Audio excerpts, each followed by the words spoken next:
Boa noite, irmãos, irmãs, graça e paz do Senhor Jesus. Que bom que nós podemos ter algum contato, nem que seja assim, à distância. E eu quero chamar sua atenção agora para separar esse tempo, para que seja um tempo de culto ao Senhor. E para que seja culto ao Senhor, você precisa de reverência, você precisa se dispor na presença dEle. Nós estamos limitados aí pela situação em que estamos vivendo de nos aproximarmos, de estarmos em um lugar separado, especial, como é o caso aqui do nosso templo, aqui do tempo que nós usamos para cultuar o Senhor. Mas a disposição de coração, essa disposição não depende do lugar onde você está. Você poderia estar aqui e o seu coração estar longe de Deus, ao passo que pode estar aí no seu endereço, eu não sei de onde você está acompanhando, participando desse culto, seja de onde for. Se o seu coração estiver na presença de Deus, nós vamos juntos invocar o nome do Senhor agora. Nós vamos juntos experimentar o mover, o agir de Deus na nossa vida. Nós vamos ouvir e dar ouvidos à palavra de Deus. Nós vamos ouvir o que o Espírito Santo diz à igreja. Então eu peço a você que, se possível, se coloque de pé aí onde você está. Se possível, que você feche os seus olhos aí.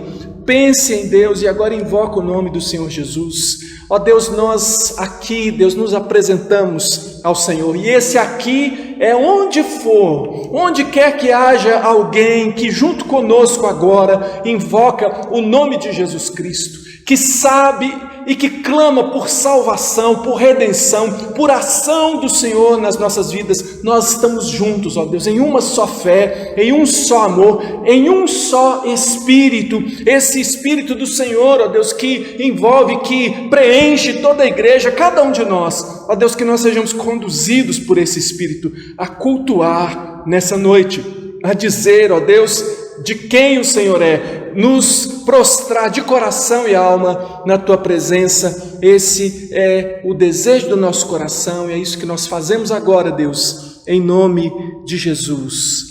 Segundo Crônicas, capítulo 7, isso para dar aí um ensejo, para que você possa cantar com muita alegria diante do Senhor. Segundo Crônicas, capítulo 7, é aquele momento da consagração do templo do Senhor. Salomão havia construído o templo que Deus prometera que ele ia construir, e agora, depois de invocar o nome do Senhor, depois de orar ao Senhor, o que acontece? Capítulo 7 de 2 Crônicas diz assim: tendo Salomão acabado de orar, desceu fogo do céu e consumiu o holocausto e os sacrifícios, e a glória do Senhor encheu a casa. Os sacerdotes não podiam entrar na casa do Senhor, porque a glória do Senhor tinha enchido a casa do Senhor. Todos os filhos de Israel, vendo descer o fogo e a glória do Senhor sobre a casa, se encurvaram com o rosto em terra sobre o pavimento e adoraram e louvaram o Senhor, porque é bom, porque a sua misericórdia dura para sempre. Pensa comigo aqui. Eles oraram e a glória do Senhor encheu aquele templo, aquele lugar. E de tal forma encheu que eles não podiam entrar lá por causa da glória do Senhor. Irmãos, hoje nós vivemos algo completamente diferente e tão mais abençoado. É que o Senhor fez de nós, por meio de Jesus Cristo, templo e morada do Espírito Santo.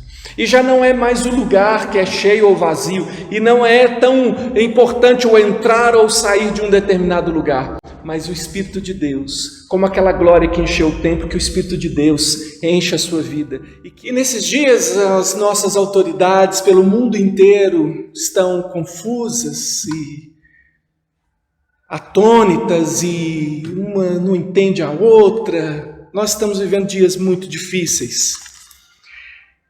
E já estávamos antes de vir pandemia, e o que muitos não percebem, mas eu espero que você perceba, é que o Senhor Jesus está às portas, o Senhor Jesus está voltando.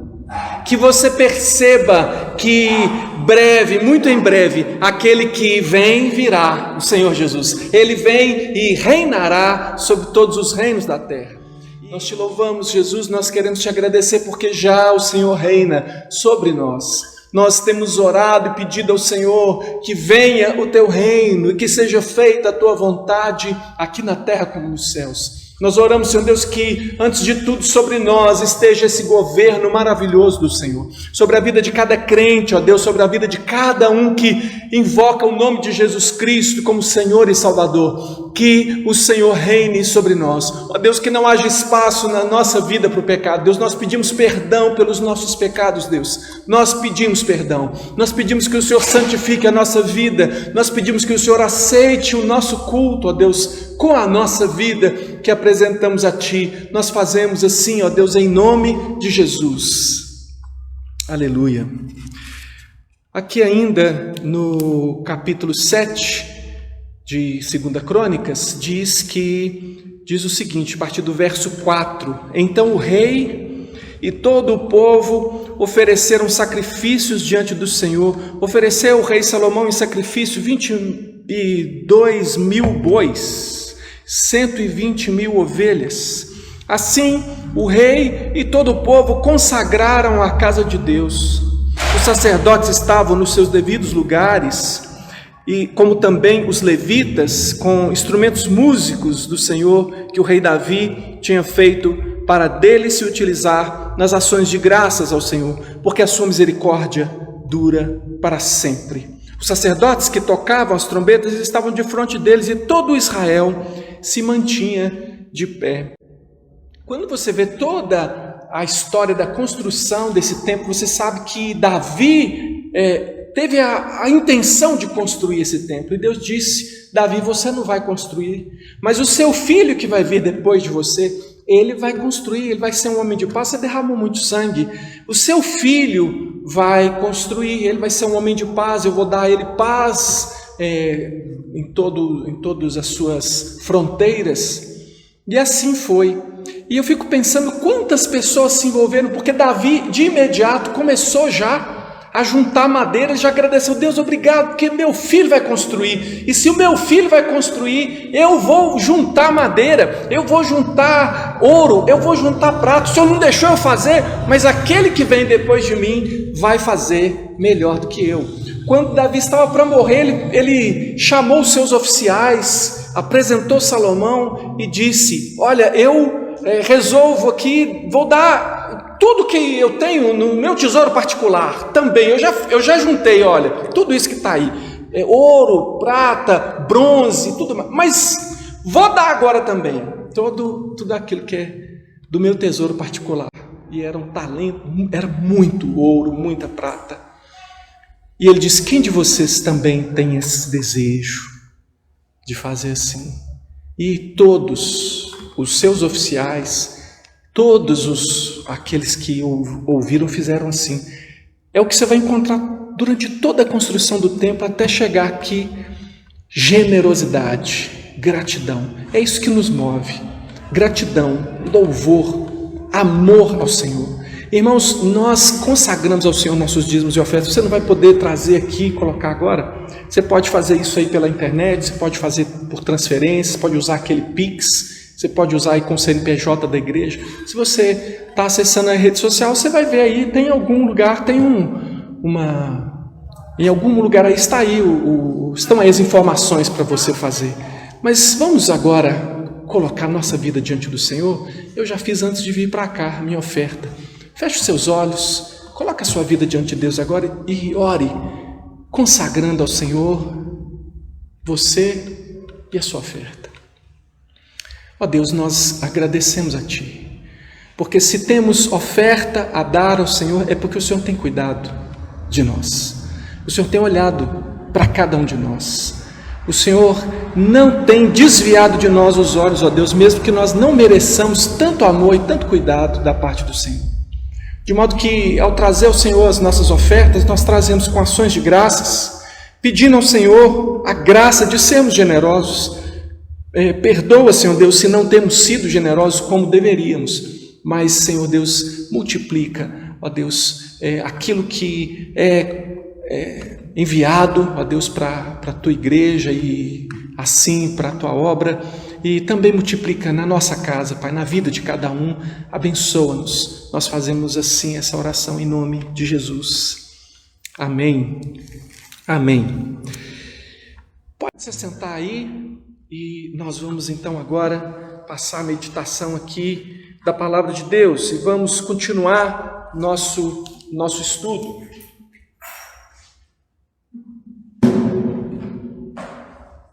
Veja que nós temos conversado aqui nessas semanas sobre uma expressão desejada, algo que eu tenho certeza que você deseja, né? Eu desejo ser uma igreja excelente. Nós desejamos essa excelência e nós já sabemos e temos conversado muito aqui de que essa excelência não se dá pelo que eu acho que é excelente, mas pelo que Deus diz que é excelente. Deus, ele tem os seus critérios. Deus, ele deixa claro na sua palavra o que ele espera de nós. Não espera de nós apenas boa vontade ou criatividade, mas ele espera de nós fidelidade ao desejo, à vontade dele, uma vontade que é boa, perfeita e agradável. E eu quero ler um texto da palavra do Senhor, ainda que eu não vá fazer hoje uma pregação. Eu não estou nesses dias pregando ou fazendo um sermão, mas aquilo que nós vamos falar aqui, vamos falar com base na palavra de Deus. Eu peço que você abra sua Bíblia em Ezequiel, capítulo 37. Você pode ficar com a sua Bíblia aí. Nós vamos passear por alguns textos durante a nossa conversa, mas vamos primeiro ler esse texto e depois vamos em frente. Está dito assim em Ezequiel capítulo 37. Veio a mim a palavra do Senhor, ele me levou pelo Espírito do Senhor e me deixou no meio de um vale que estava cheio de ossos.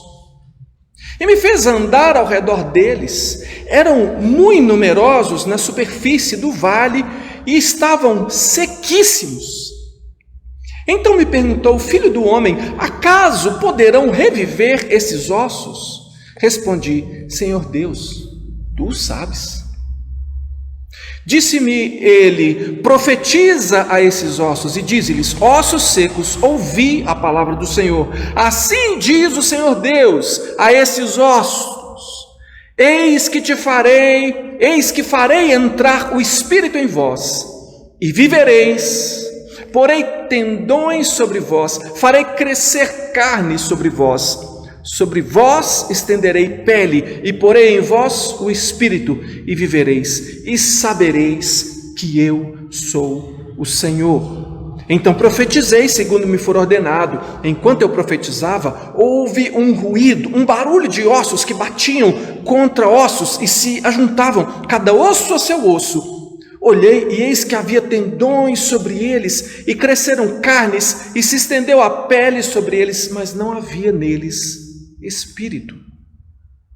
Então me disse: profetiza ao Espírito, profetiza, ó filho do homem, e dize-lhe: assim diz o Senhor Deus: vem dos quatro ventos, ó Espírito, e assopra sobre estes mortos, para que vivam. Profetizei como ele me ordenara, e o Espírito entrou neles, e viveram e se puseram em pé, um exército sobremodo numeroso. Então me disse: filho do homem, estes ossos são toda a casa de Israel. Eis que dizem: os nossos ossos se secaram e pereceu a nossa esperança, estamos de todo exterminados. Portanto, profetiza e diz-lhes: assim diz o Senhor Deus: eis que abrirei a vossa sepultura e vos farei sair dela, ó povo meu, e vos trarei à terra de Israel.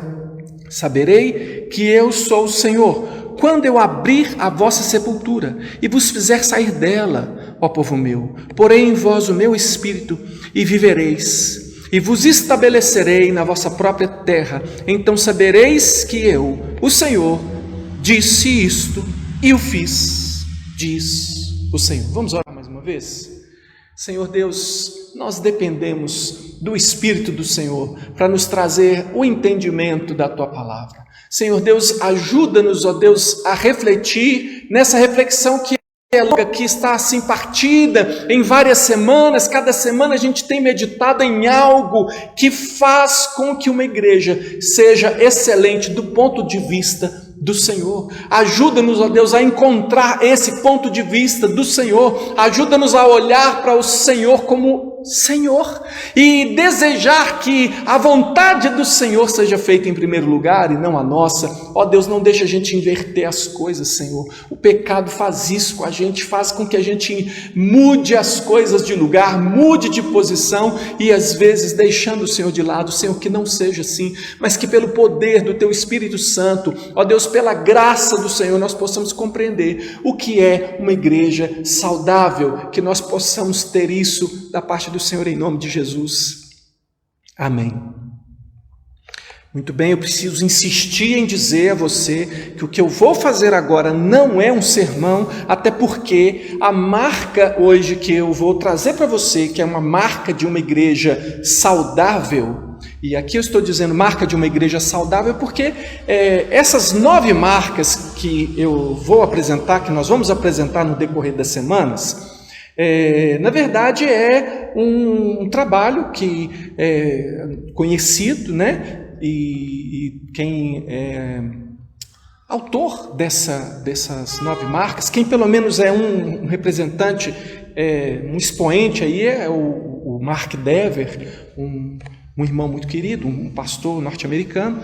Então, se não é uma novidade, não é algo que eu esteja criando, mas nessa primeira parte, nessa primeira fase, pensando naquilo que eles apresentam e está bem organizado, eu quero trazer para você aqui. E hoje, essa marca, uma das 9 marcas de uma igreja saudável, uma das muitas marcas, porque eu quero dizer mais do que 9 marcas, e aí eu estou falando de uma igreja excelente. Eu acho que essas 9 marcas estão dentro dessa igreja que é excelente. Pregação expositiva. Diz que não estou fazendo pregação para que você não fique confuso, porque isso aqui é um estudo. E vamos lá.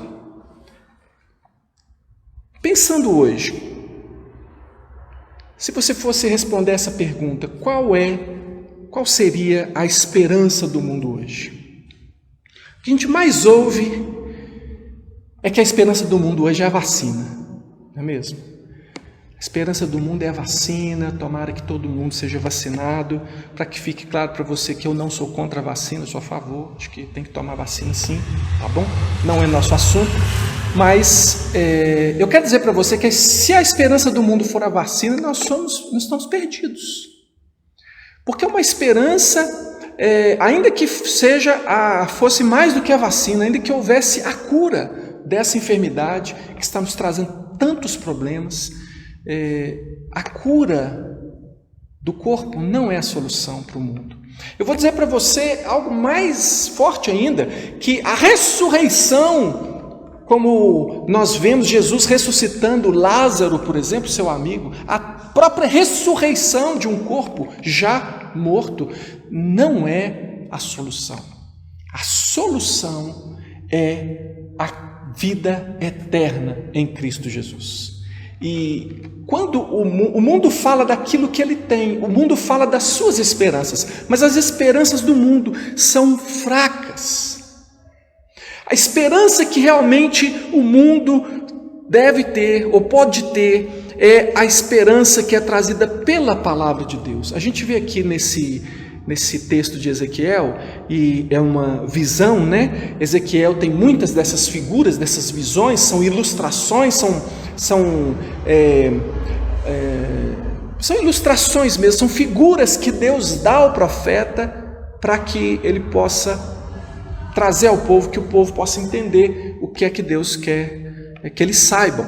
E nessa figura você tem a situação do povo de Israel, que era um povo que não tinha motivo para ter esperança, por causa do exílio, por causa do seu aprisionamento ali em terra estranha.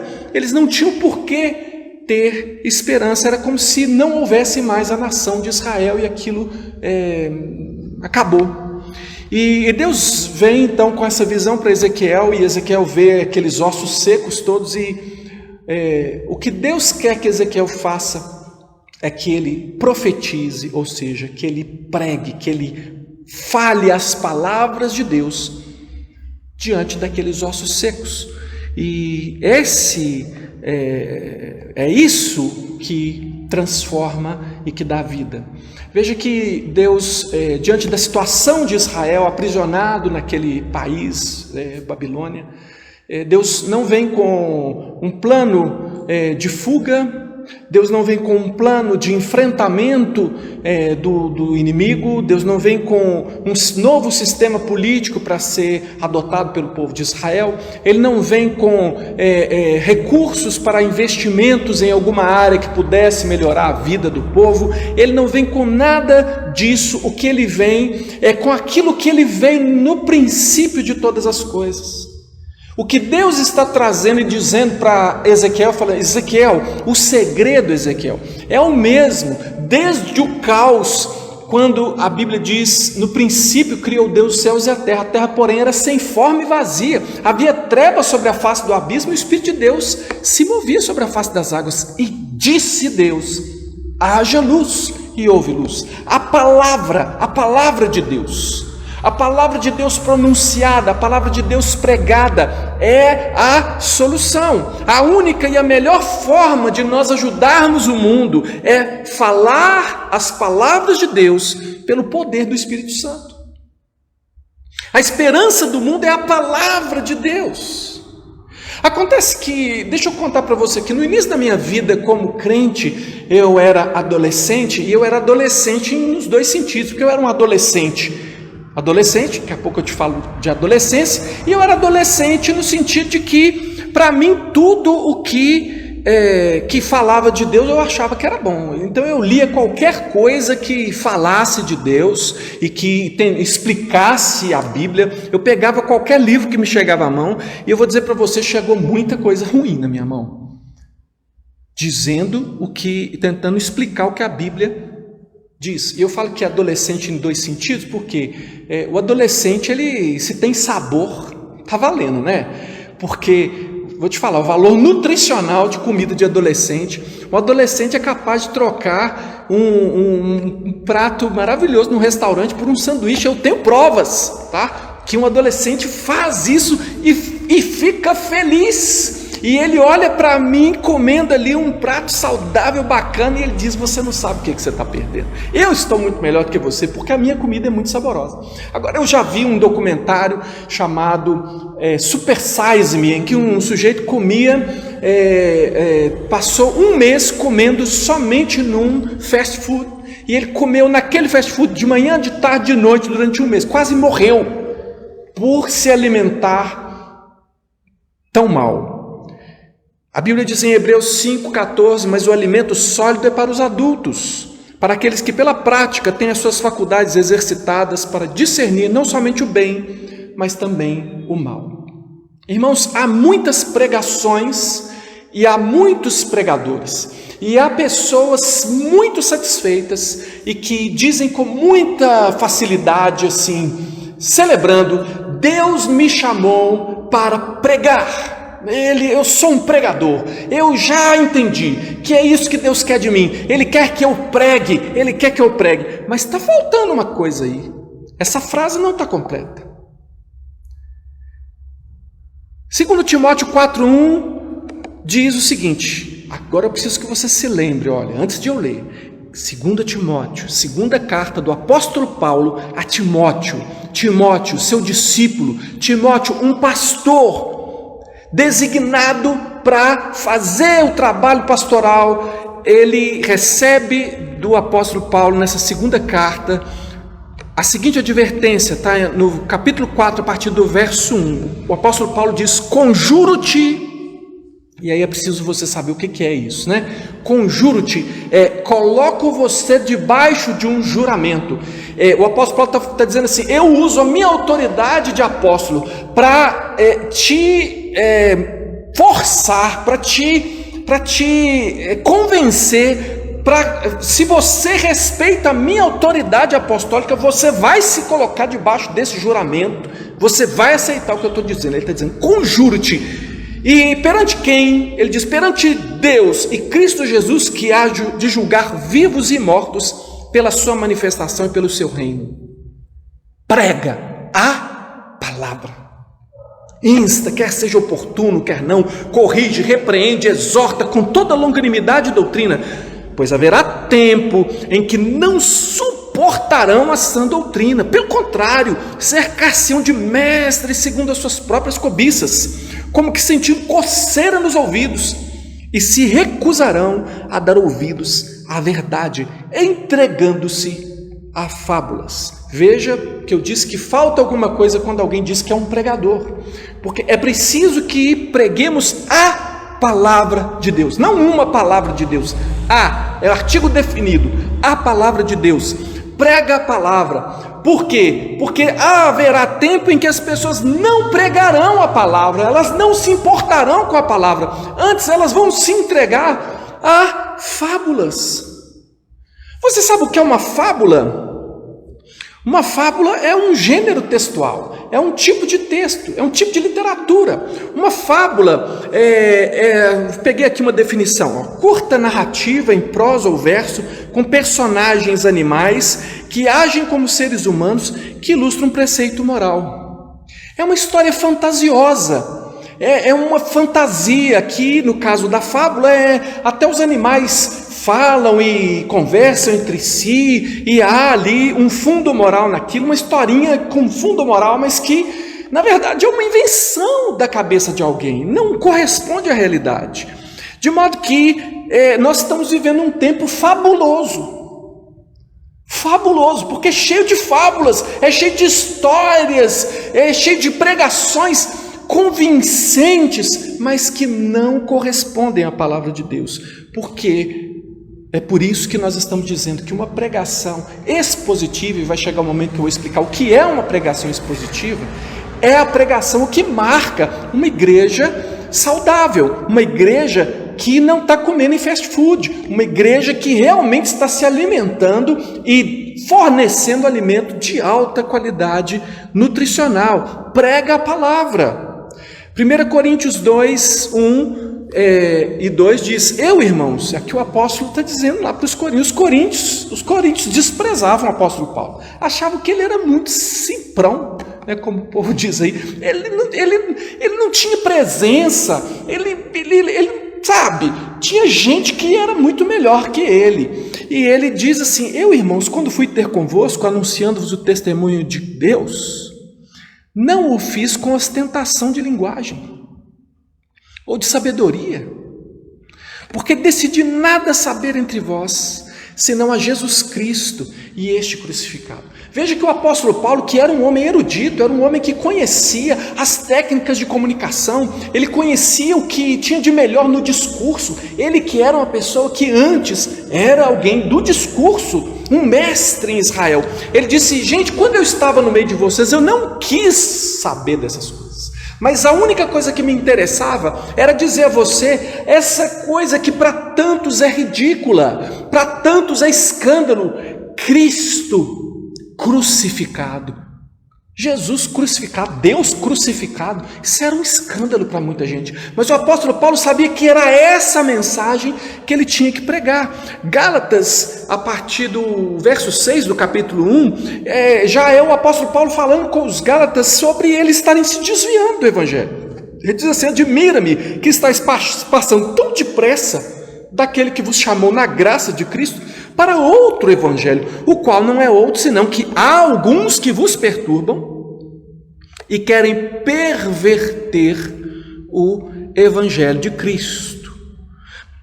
E aí ele dá uma advertência: mas ainda que nós, mesmo se fosse eu, ele está dizendo, ainda que nós, eu ou qualquer um outro dos apóstolos, ainda que nós, ou mesmo um anjo vindo do céu, vos pregue evangelho que vá além do que temos pregado, seja anátema, que significa maldito. Assim como já dissemos, e agora repito: se alguém vos prega evangelho que vá além daquele que recebeste, seja maldito, anátema. Porventura procuro eu agora o favor dos homens? ou de Deus? Ou procura agradar a homens? Se agradasse a homens, não seria servo de Cristo. Agradar a homens é uma tentação, é um desejo de muitos pregadores. Eles querem pregar para convencer, eles querem o resultado, e nesse desejo pelo resultado, eles não percebem quando eles começam a negociar com a verdade, e eles já começam a agradar a homens. Irmãos, eu insisto que a única e a melhor forma de ajudar o mundo é falar as palavras de Deus, no poder do Espírito Santo, não são palavras humanas. A pregação expositiva é aquela que se compromete a expor a palavra, ela se importa em comunicar, ela se importa com a mensagem que o Espírito Santo quis comunicar, e não impõe ao texto o que o pregador acha que pode estar ali. Alguns pregadores não são fiéis ao texto, irmãos, não são fiéis à intenção do Espírito Santo. E como eu disse, eu não estou aqui julgando, eu até acredito que muitos deles possam até ter boas intenções. Eles querem uma pregação de impacto, eles querem mudar a vida das pessoas, eles querem ver as pessoas mudando de comportamento. Então eles querem provar um ponto, digamos, eu quero provar um ponto, então primeiro eu penso naquilo que eu quero provar, depois eu vou procurar um apoio para aquilo que eu estou dizendo. Um escritor, falando de pregação expositiva, diz que essas pessoas são como a relação de um bêbado com um poste, porque eles usam mais o poste para se apoiar do que para iluminar.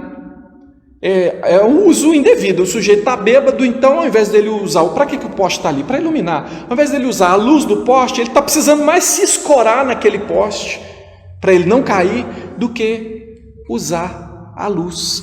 Essa relação de conseguir um apoio para o que eu penso, ela é contrária a Deus. E você que faz isso, se você fizer isso, você pode estar simplesmente mentindo em nome de Deus, dizendo o que Deus não disse. Eu quero te mostrar aqui, eu vou dar um exemplo bem fraquinho assim, só para ilustrar, de como é fácil produzir um sermão criativo. Eu estou pensando aqui nessa pessoa bem intencionada, tá bom? Ele é bem intencionado. E ele quer ser criativo e convincente, e ele quer ajudar os seus ouvintes. Então, as pessoas gostam muito de sinceridade e acham que sinceridade é tudo.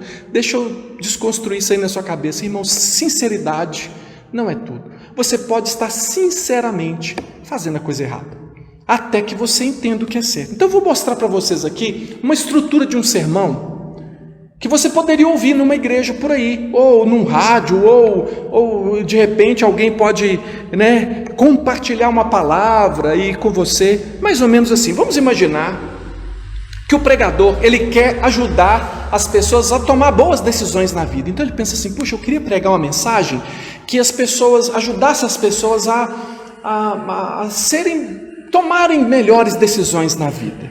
Então ele escolhe um versículo para chamar o assunto. Por exemplo, ele pode escolher Provérbios 11:14, que diz assim: não havendo sábia direção, cai o povo, mas na multidão de conselheiros há segurança. E aí ele pode introduzir o sermão dizendo que decisões são coisas muito difíceis, mas que a Bíblia diz que se nós tivermos bons conselheiros, nós estaremos seguros. Ele não acabou de ler? Na multidão de conselheiros há segurança. Aí ele já faz uma conclusão aqui de que se houver muitos conselheiros, vai ter segurança. E aí ele diz assim, mas quem são bons conselheiros? Como você pode saber que são bons conselheiros? Alguns até misturam um pouco para ficar mais bacana, ele pode dizer assim, olha, pois eu estava lendo um livro de um filósofo, fulano de tal, às vezes alguém conhecido, ou eu ouvi ciclano de tal, que é alguém conhecido também, dizendo algo muito interessante, porque ele dizia quem é um bom conselheiro, e eu encontrei base bíblica para o que ele estava falando, porque, por exemplo, como é que nós podemos saber quais são os bons conselheiros? Primeiro, nós temos que fugir daqueles que aconselham sem pensar. Provérbios 19:2 diz: não é bom proceder sem refletir, e peca quem é precipitado. Então você vê, né, que a Bíblia concorda com o fulano de tal, que diz que os que aconselham sem pensar não são bons conselheiros. Tem gente que fala, mas nem pensou no seu problema, então não é um bom conselheiro, você tem que descartar esse. Segundo, os que aconselham sem ter um bom fundamento. Nós sabemos que precisa ter um bom fundamento, como por exemplo diz lá em Mateus 7:24, né? Jesus contando a parábola lá dos fundamentos, e diz lá o seguinte: todo aquele, pois, que ouve estas minhas palavras e as pratica, será comparado a um homem prudente que edificou a sua casa sobre a rocha. Aí ele diz assim, tá vendo? O homem prudente, ele edifica, ele tem um fundamento. Quando ele edifica, da mesma forma, a pessoa que vai aconselhar, ela tem que ter um fundamento. Então é assim que você vai escolhendo o conselheiro. Agora, o melhor de todos é aquele, você vê que tem 3 pontos, hein? Pode até passar por um sermão presbiteriano, hein? Cuidado, hein? Aconselham aqueles que aconselham com teoria e prática. Aí ele pega lá Tiago 2,18 e diz: mas alguém dirá, tu tens fé e eu tenho obras, mostra-me essa tua fé sem obras, que eu com as minhas obras te mostrarei a minha fé. E aí ele diz que Tiago é alguém que fala e faz. Portanto, o bom conselheiro é aquele que pratica aquilo que ele fala. Conclusão: o bom conselheiro é aquele que prova os seus conselhos pela experiência prática. E aí ele faz um apelo para você. Que tipo de pessoa você tem ouvido? Sua vida está no buraco, por quê? Porque talvez você está ouvindo qualquer um que fala qualquer coisa para você. Aí o sujeito fala, é mesmo. Aí começa a chorar. Aí ele fala, não, mas talvez você está ouvindo sem fundamento. Você nem para pensar. O cara te falar alguma coisa, não tem fundamento, mas pareceu que é bom para você, você já está aceitando? Pô, não, agora sou eu. Aí fala, não, então você tem que aconselhar aquele que tem uma vida que você vê, essa é uma pessoa de sucesso. E é esse aí que eu tenho que seguir. Ele põe em prática os conselhos dele, agora ele está vencendo. Então ele faz um apelo para você orar e aprender que na multidão de conselheiros tem sabedoria.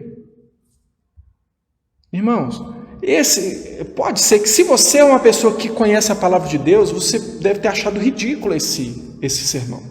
Mas a maioria, muitas pessoas, ouviriam um sermão desse e falariam assim, que palavra!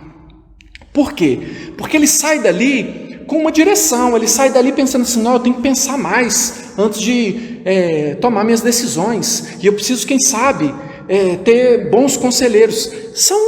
Sabe qual o problema? O próprio pregador pode falar que essa mensagem foi de Deus, porque no final as pessoas estavam convencidas a fazer alguma coisa boa das suas vidas. Mas nós não temos jamais, irmãos, autorização para torcer os textos da palavra de Deus, para usar os textos da palavra de Deus como pretexto para convencer, mesmo se os seus conceitos estiverem certos, você não pode usar mal, como eu mostrei aqui, um péssimo uso, e não tenho tempo para mostrar para você como que esses textos não têm nada a ver com o que está dizendo aqui. Então, onde que está o problema?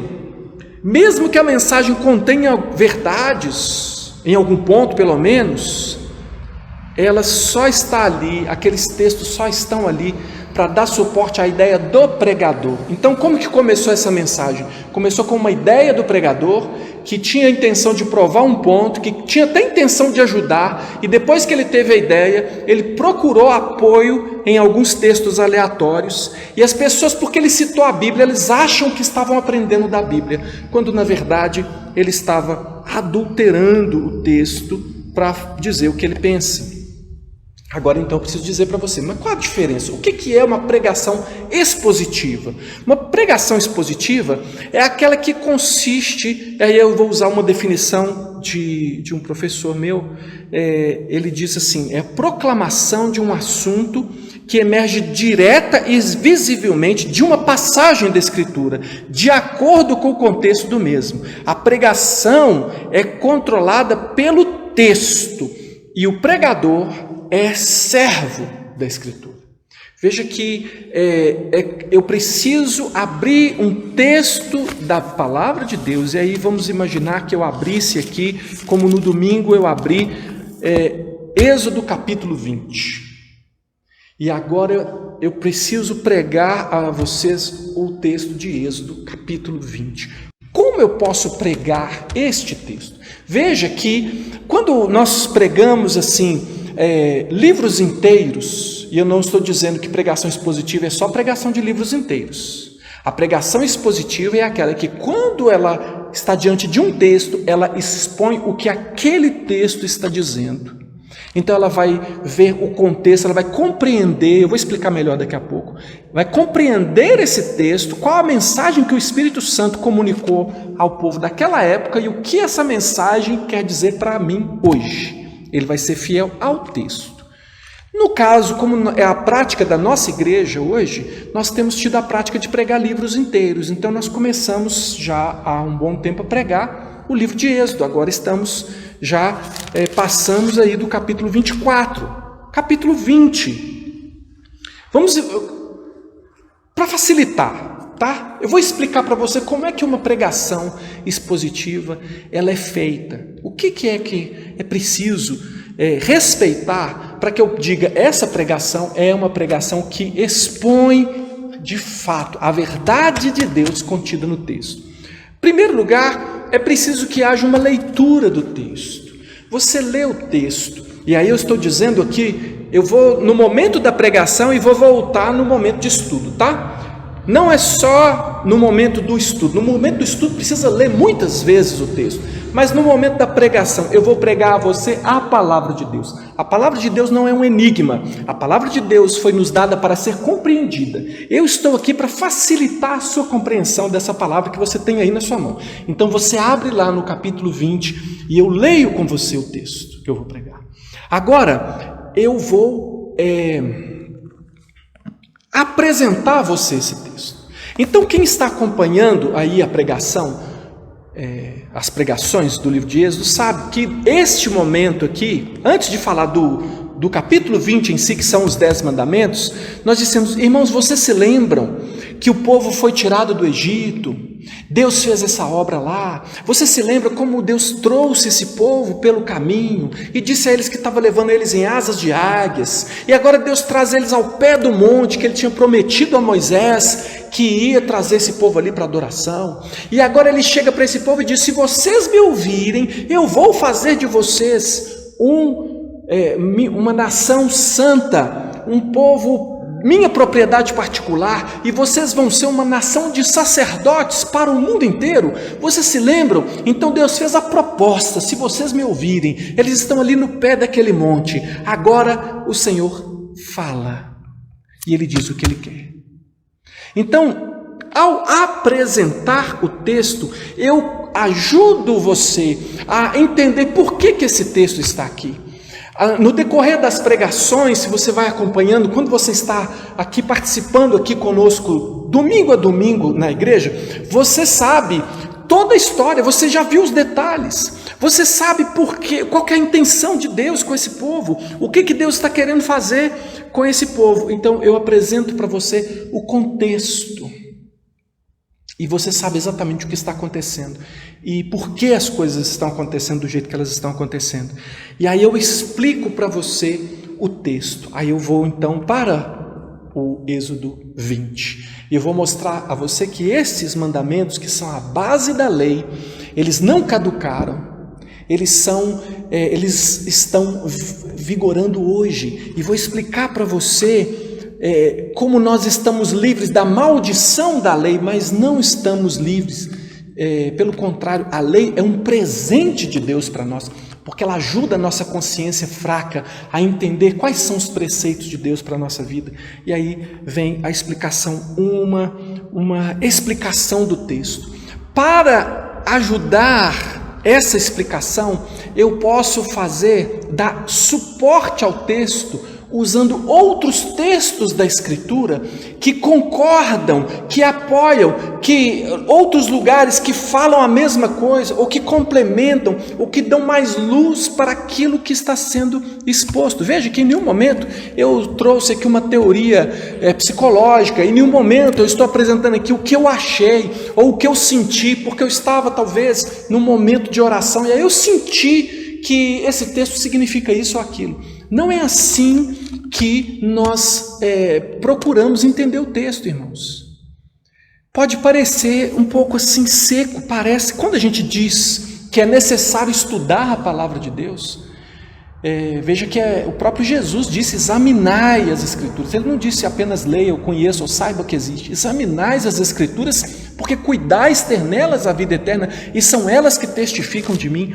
Nós precisamos, esse pregador que está fazendo aí essa exposição toda, que eu disse aqui, explicando o texto, explicando o contexto, ele precisou estudar esse texto, ele precisou ler, ele precisou conhecer material de apoio histórico, ele precisa de um entendimento da língua, para ele compreender o que é que está realmente significando essas palavras, para que ele dê a explicação correta.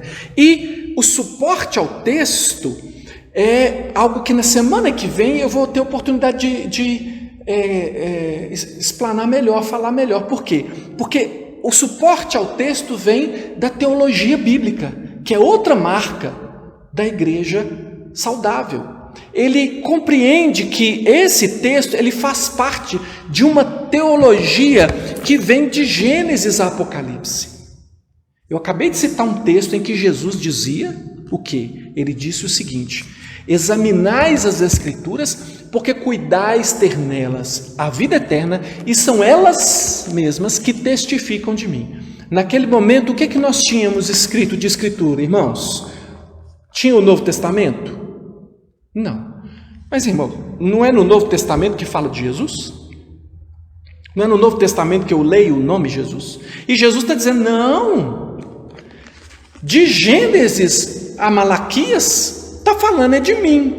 Uma teologia bíblica que compreende qual é a mensagem que está desde o princípio da criação, desde a mensagem de Deus no Éden para Adão e Eva caídos no pecado, e a mensagem que passa por toda semana que vem eu vou falar melhor disso, se o Senhor permitir. Então, durante essa pregação, eu estou dizendo, olha, na pregação expositiva, o texto é lido, é apresentado esse texto, ou seja, o contexto é situado, você é situado, que texto é esse? Imagina que fosse um texto de Salmos.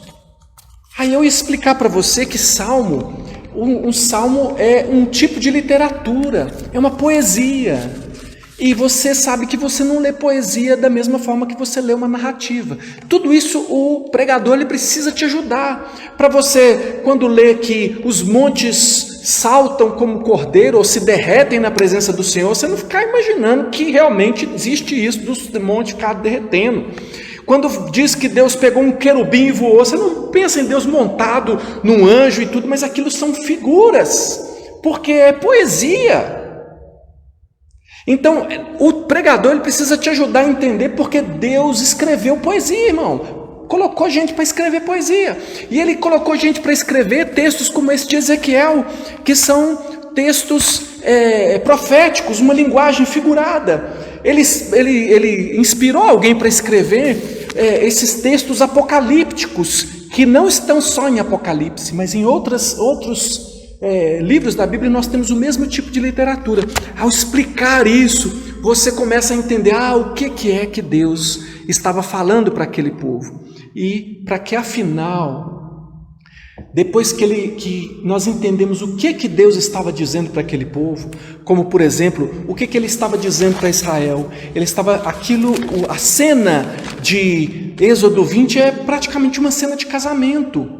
Aqui ele está diante do povo, está sendo feita a aliança, e a aliança ela tem os seus votos, e ela tem as estipulações, ela tem o que esse Deus que se apresenta na Bíblia como noivo espera daquela sua igreja ou seu povo que ele chama de noiva. O que ele espera? São os votos, está aqui para que a gente possa compreender. E aí, entendendo essas coisas, nós podemos então finalmente chegar onde nós precisamos, a aplicação do texto. O que é que esse texto então significa para mim? O problema com o pregador pragmático é que ele quer logo aplicar. E do estudante também, a pessoa lê um texto e que já quer logo aplicar. Então a pessoa leu aqui, não tomarás o nome do Senhor teu Deus em vão, Porque o Senhor não terá por inocente o que tomar o nome do Senhor teu Deus em vão. E ele já entende logo que ele só não pode falar o nome de Deus de bobeira em qualquer situação. E ele não sabe que isso aqui tem a ver com testemunho. O testemunho daquele que é um só com Deus, é casado com Deus. Então tudo aquilo que ele faz reflete no nome de Deus. Para chegar nesse ponto aqui, é preciso estudo, é preciso uma atenção maior. Então o pregador expositivo não pode ser preguiçoso, o estudante da Bíblia não pode ser preguiçoso. E aí eu viro para você que talvez está aí pensando assim, pastor, muito bom, graças a Deus, né, que nossa igreja tem pregação expositiva, eu não estou prestando muita atenção, não, porque eu não sou pregador, né? Não vou pregar nunca, não tenho dom. Então assim, eu estou mais esperando chegar mais na frente o que tem a ver comigo. Meu irmão, isso aqui tem tudo a ver com você. Tem tudo a ver com você. Por que isso tem a ver com você? Porque você precisa se preparar para receber a mensagem. A mensagem expositiva, a pregação da palavra de Deus, não é tarefa do pregador. Nós temos a tarefa de compreender essa palavra. Você já sabe qual é o texto que vai ser pregado. Se você está aqui na 9ª Igreja Presbiteriana, você já sabe o que vai ser pregado na semana que vem. Você precisa ler, você precisa orar. Você precisa saber que essa mensagem chega para você e ela não termina em você. A palavra de Deus diz que nós devemos estar preparados para responder a todo aquele que pedir a razão da esperança que é em nós. Ou seja, você vem aqui e recebe uma palavra de esperança. Aqui nós estamos dizendo que há esperança para nós, porque Deus faz um pacto com um povo que não merecia. E assim como em Jesus nós recebemos esse pacto sem merecer. E aí você recebe essa palavra de esperança e agora você precisa levá-la adiante com a mesma fidelidade. Você precisa estudar a palavra de Deus. Você precisa aprender a estudar a Bíblia. E nós estamos aí em tempo de pandemia, cheio de complicações, estamos há tanto tempo sem a nossa escola bíblica. Mas nós temos uma escola bíblica que ensina você a ler a Bíblia. Ensina você como. Isso aqui não é coisa de teólogo não, irmão. Isso aqui é coisa, a Bíblia foi feita para o povo simples. Nós podemos entender a palavra de Deus, mas tem que trabalhar. O que você entende que você não estudou? Qualquer coisa que você faz, o que você faz lá na sua empresa? Alguém olha para você e fala assim, você é um apertador de parafuso, a única coisa que você faz é apertar o parafuso. Aí você diz para ele assim, você sabe qual parafuso apertar? Porque eu estudei para saber qual parafuso apertar. Não é mesmo? O que você faz, você tem que ter conhecimento. Você está procurando um emprego, um trabalho, você tem que demonstrar conhecimento. Agora, aquilo diz respeito à sua vida, à vida eterna. Você não vai estudar. Pregação expositiva é porque você precisa receber essa palavra de forma saudável. Mas é preciso que você coma o prato que está colocado à sua frente e aprenda a fazer comida em casa. Tudo que a gente faz aqui é para que você aprenda a estudar a Bíblia. Inclusive sozinho, porque tudo que nós fazemos aqui procede da palavra. E quando a gente disser assim, olha, nós vamos então agora colocar essa mesa aqui, você tem que saber por quê. Estou exagerando? Você sabe por que esse púlpito está aqui? Esse púlpito está aqui porque essa Bíblia vai estar aqui. Porque todos que estiverem aqui vão saber que o centro do que está acontecendo aqui é a palavra. É por isso que esse púlpito está aqui, não está ali, não está lá. É por isso. Tudo que nós fazemos no culto, e a gente vai ter chance de conversar sobre a nossa maneira de cultuar, procede da palavra, não pode proceder das invenções de alguém. A criatividade dá um bom sermão, comunicativo, criativo, todo mundo até aprende, mas não quer dizer que seja verdade. Eu tinha um professor que dizia assim, muito bonito, só falta ser verdade. E ele tinha toda a razão. Irmãos, a única e a melhor forma de ajudar o mundo é falar as palavras de Deus no poder do Espírito Santo. Por isso, a marca de uma igreja saudável, a primeira marca de uma igreja saudável é uma pregação expositiva, que é uma pregação que respeita o texto, que respeita o que Deus quis falar através do texto, que não se esquiva de textos, que procura apresentar da forma como está escrita a palavra de Deus, que jamais usa um texto bíblico apenas como um pretexto para convencer as pessoas a fazer alguma coisa. Nós queremos saber o que Deus está dizendo. A partir do que nós sabemos do que Deus está dizendo, nós vamos conduzir a nossa vida. Então, falamos hoje da primeira marca, que é pregação expositiva. Nas próximas semanas, às vezes a gente vai falar mais de uma em um dia, tá bom? Nós vamos falar sobre teologia bíblica saudável, nós vamos falar sobre o entendimento bíblico do Evangelho, o entendimento bíblico da conversão, o entendimento bíblico da evangelização, o entendimento bíblico de membresia, o entendimento bíblico de disciplina eclesiástica, a preocupação com o discipulado e crescimento, a preocupação com uma liderança eclesiástica bíblica, e essas são as 9 marcas de uma igreja saudável. Mas nós temos que conversar, porque nós queremos ser uma igreja excelente. Eu queria que você reconhecesse a sua responsabilidade nisso. Vamos fazer uma oração?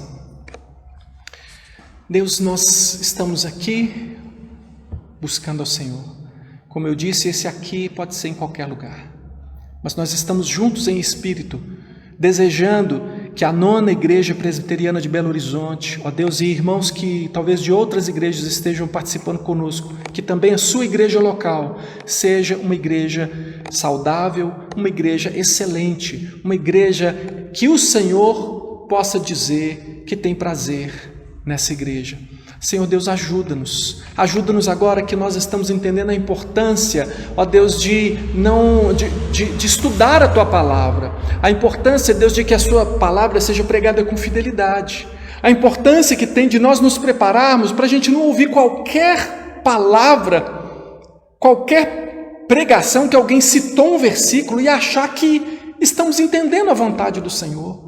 Ó Deus, eu peço que o Senhor tenha misericórdia de nós e nos dê, Senhor Deus, responsabilidade com a pregação da Tua Palavra. Que a Tua Palavra seja pregada sempre com fidelidade aqui nesse púlpito, Deus. E assim seja na igreja do Senhor, em todos os lugares. Deus, convence aqueles que estão cheios de boas intenções, ó Deus, mas com preguiça de estudar, Senhor Deus, mas com talvez uma ideia, um pragmatismo, uma vontade de ver as coisas acontecer rápido, ó Deus, que não permite que eles sejam fiéis à Tua Palavra, que se demorem nos textos, ó Deus, para que o povo do Senhor compreenda o que é que o Senhor está ensinando. Tem misericórdia de nós, Senhor Deus.